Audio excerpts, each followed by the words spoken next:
Hello friends, welcome to my channel. तो friends, आज हम इस वीडियो में बात करेंगे सिकल सेल एनीमिया। तो आइए इस वीडियो को हम कंटिन्यू करते हैं। सिकल सेल एनीमिया जो होता है, सिकल मीन्स क्या होता है? सेप। ओके, सेप से रिलेटेड किया गया है।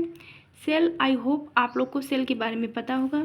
सेल जो होता है वो structural and functional unit of living organism. Okay, cell जो होता है वो मतलब सेल से ही क्या होता है, हम लोग की बॉडी जो होता है वो मेडअप होता है, या फिर कोई भी लिविंग ऑर्गेनिज्म जो होता है वो सेल से मिलकर बना होता है।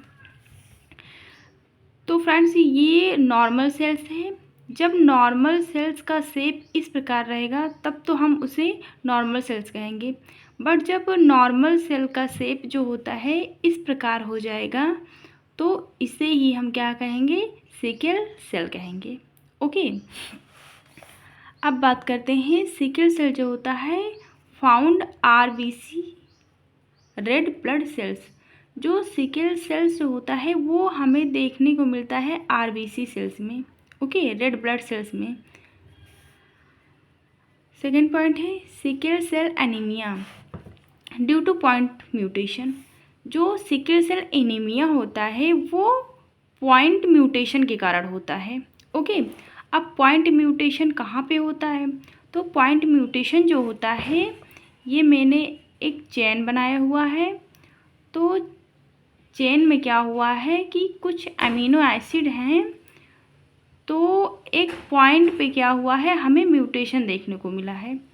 तो जब इस पॉइंट में म्यूटेशन होगा तो इसका स्ट्रक्चर जो होगा कुछ इस प्रकार भी हो सकता है एंड कुछ इस प्रकार भी हो सकता है। ओके, अगर पॉइंट म्यूटेशन हो गया तो उसके शेप में डिफरेंट होगा, अर्थात डिफरेंट शेप फॉर्म करेगा।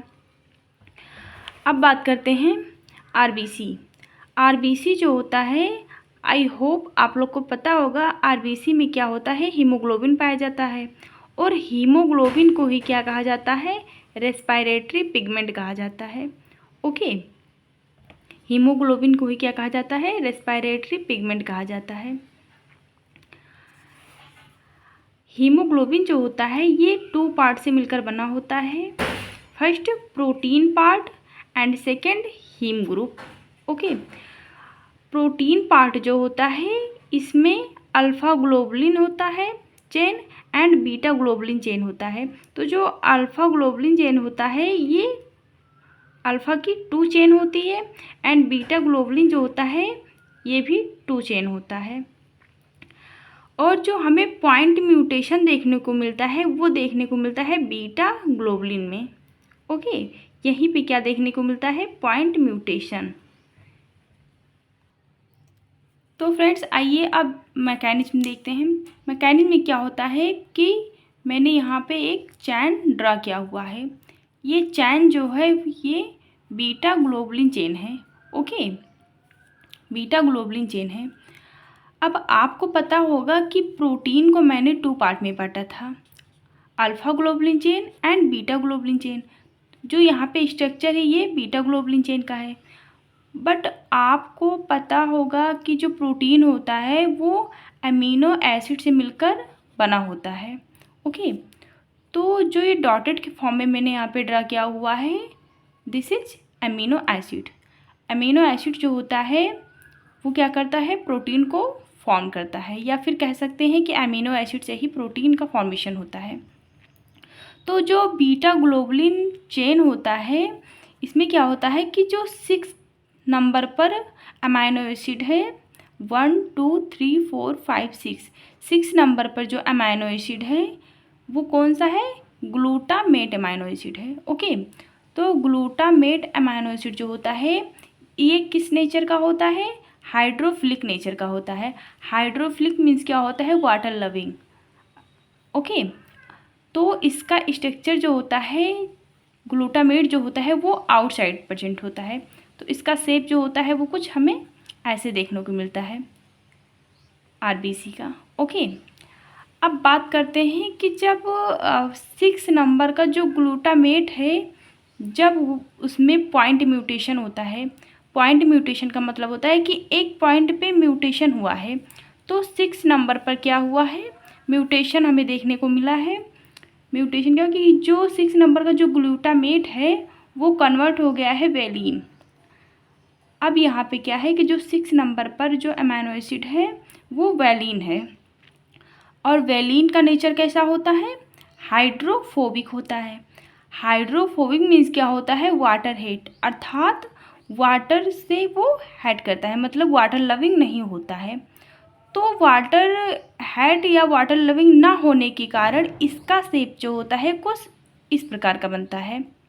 ओके, तो इसका शेप जो होता है, जो वैलिन होता है वो इनसाइड हो जाता है, ना कि आउटसाइड, क्योंकि वाटर लविंग नहीं है, हाइड्रोफोबिक नेचर का होता है।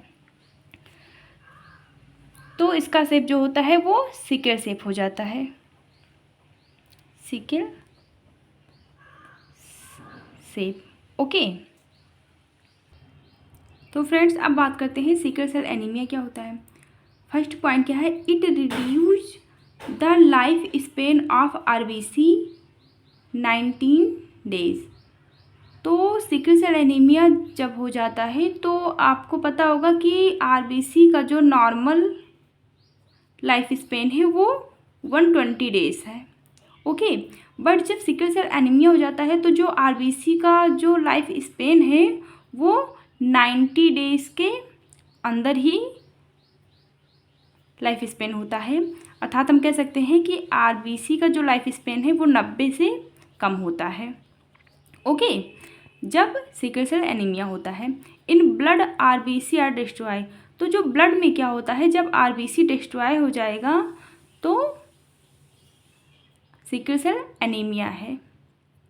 सेकेंड पॉइंट है, it can slow or block blood flow causing clogging in capillaries. तो जो ब्लड कैपिलरीज होता है वो इस प्रकार का होता है, जब ब्लड कैपिलरीज में क्या होता है, आरबीसी जो होता है इस फॉर्म में है, नॉर्मल सेल है, तब तो वो अपना फ्लो करेगा। ओके, बट जब सिकल शेप हो जाता है, सेल्स आरबीसी जो होता है जब सिकल शेप हो जाता है तो फ्लो करने में प्रॉब्लम आती है। ओके, तो यहाँ पे जो होता है ब्लॉक कर देता है, ब्लड कैपिलरीज में क्या करता है, सिकल शेप होने की वजह से वो स्लोली फ्लो करता है, या फिर हम कह सकते हैं कि ब्लड कैपिलरीज में क्या करता है, ब्लॉक कर देता है। तो सारे सेल्स क्या होते हैं, ब्लॉक हो जाते हैं, जिसके कारण क्या होता है, स्वेलन हो जाता है उस पोर्शन पर। Okay, it caused fatigue due to lack of RBC, the body can get enough O2। तो फिर क्या होता है, जब आरबीसी जो होता है जब डिस्ट्रॉय हो जाएगा या फिर ब्लड में जब आरबीसी ही नहीं रहेगा तो सेल्स में क्या होगा, O2 जो होगा वो प्रोवाइड नहीं हो पाएगा, क्योंकि आपको पता है कि ब्लड में जो आरबीसी होता है वो क्या करता है, ऑक्सीजन को ट्रांसफ़र करता है one cell to other cell. Okay, and next point है swelling of hand and feet. हाथों में एंड पैरों में क्या हो जाता है, स्वेलिंग हो जाता है। डिलाइड ग्रोथ एंड प्यूबर्टी, और क्या होता है, ग्रोथ एंड प्यूबर्टी जो होती है वो रुक जाती है।